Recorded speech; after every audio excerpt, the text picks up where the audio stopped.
Morning, people. Today I'm going to talk about the vector. Vector.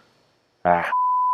Good morning, people. Today's topic is vector and scalar, and I'm going to briefly explain you what is vector and scalar. Vector, scalar. Vector is something that has magnitude and direction at the same time. And when you see the vectors, two or more vectors that have the same magnitude and direction, you just consider them to be the same vectors. In case of the scalar, it only has magnitude. So you don't really have to worry about if they are same scalar or not, because you're just going to know it. If they have the same magnitude, they're just the same scalar. Wherever they are, they're the same one. So when you're writing a vector, since my name starts with D, and if you put a little arrow in it, yeah, now it's a vector. If you put an arrow, that's it. In case of the scalar, you just put D, that's it. If you put a symbol, that's it. But when there's a vector, and when it's defined, there must be the direction. The direction should be explained. Direction is usually expressed in terms of degrees, like let's say 30 degrees, or it can be in radians, like pi/6, or it can also be in terms of north, east, west, south, and it can also be in terms of positive and negative. And I can surely tell you that it's usually in positive or negative, and usually in terms of the angles or radians. So like take that into your mind. Yeah, you're usually going to see positive or negative.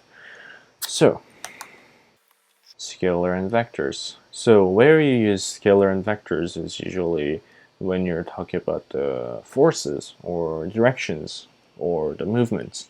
And three things I would like to tell you, like as an example, what is scalar and vector. One would be the vectors for like velocity, acceleration, and displacement. And their corresponding scalars, velocity to speed, and displacement to distance. The velocity is a vector, and scalar is not. Acceleration is a vector, and in case of the displacement, it's also a vector. In case of the scalar, speed is a scalar, and distance is also a scalar. So why are they different? Why is it different? What makes them different is like this. Let's say there's a person walking down the street, and let's say that person is moving with a speed of 10 meters per second. In what direction? He can be going this way or that way. But when you say positive 10 meters per second, now we can surely know that that person is going to the positive direction. Or if you say that he or she is going with negative 10 meters per second, which is a velocity, you now we surely know that that person is going backward or towards the negative direction. But in case of the displacement, it's a little more complicated. The definition of the displacement, or delta S, is final position minus initial position. To simplify this, it's just that they're how much did they move from the first place. In case of the distance, which is a scalar, so no errors on top of it, remember, it's just how much you moved. Let's say there's a track, a running track, and let's say there's a runner starting here, and that person moved like 4 laps. Usually it's 400 meters per lap. So I would consider that he moved 1,600 meters, or 1 mile, usually. And that would be the distance, because that's not really showing any direction. Well, we know that he must have gone this way, but we don't care in this case. But when you say displacement, the runner started here, and he finished here, in the same place. That means that his final position, initial position, are the same. So the displacement, or delta S, is just 0. So displacement distance is 1 mile, and the displacement is 0.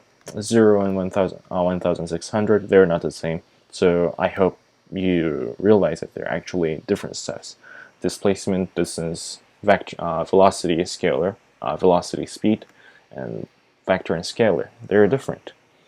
So since this is about vector and scalar, let me show you how to get the vertical components and the horizontal components of the vector. Let's say there's a vector A with an arrow on top of it, and this is on an axis with a reference angle of theta. And you want to get the horizontal component here and the vertical component here. I'm gonna name them the horizontal as AX, vector AX, and the vertical as AY. And how you get the horizontal and vertical components is quite simple. In case of the horizontal component, when you're looking at this as a right triangle, we can consider that the magnitude of the vector is hypotenuse, and the horizontal component of this vector is adjacent. And when you have an angle, hypotenuse and adjacent, it's usually cosine. So ka, right? And since we have to get the adjacent, the expression will look like this one. Ax is A, the magnitude, and cosine, this one, cosine, and theta, reference angle here. So that's it. That's it for the horizontal component. The story is a little very similar for the vertical component as well. You have the hypotenuse, and you have to find the opposite, and you have this angle. So you have to use sine, because sine is SOH, opposite, hypotenuse, sine. So AY, vector AY, is going to look like this.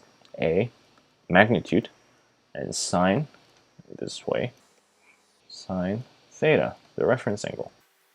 So it's pretty simple. But we can't really say that that's it.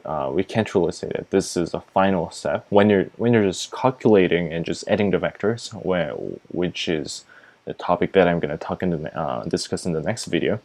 You don't really know this one, but for your knowledge, or for the later other like multiplication, dot multiplication and cross multiplication, and when there are 3 axes, you have to know this concept. So let me explain you this concept. So which is unit vector. Unit vector. Let's say this is x, y, and z. This is x, this is y, this is z. When there's the vector going in x direction, and which has a magnitude of 1, you call it I, with a little hat on top of it.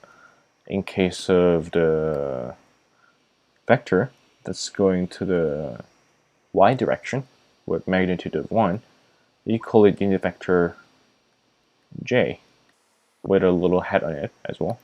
And when there's a vector with magnitude of 1, you call it unit vector k, also with a little hat on top of it. And with these vectors, these three, j, k, I, we can express all any vectors with these three. The horizontal component is A. Let me use a different color. Let's see, blue, sky blue. AX is A cosine reference angle theta, and AY similarly is AY magnitude sine reference angle. When we apply the concept of unit vectors here, we're just considering these, the one that we found using the trigonometry above there. We're just considering them as magnitude with no vector on top of it. It's same for the vertical. We're just considering them as a magnitude. We only found a magnitude because I told you that every and any vector any vectors can be expressed with these three unit vectors, j and k and I, and these are the ones actually adding the directions to the vectors. So when we consider the one that I calculated as just a magnitude, and if you want to make it as a vector, since this is a one going in x direction, we put little I here. Since this is y, you put a little j here. That's it. When you calculate this one, the horizontal component, actually the magnitude, as I told you, and multiplied I, it becomes true AX. And when you multiply the j, it truly becomes a y. So remember, the three unit vectors are the ones giving the trait of vectors to all the vectors on this universe. So I think that's it. So I hope these were simple concepts, and I'll try to improve myself in explaining stuffs. Probably have to make a script. Or anyway, if you have any questions, please put the comments down below, and you can text me, or you can call me, or you can email me. Not anytime, or probably if you see me in school, you can try to ask me. So that's it. Thank you for watching, and see you in the next video, the vector operations.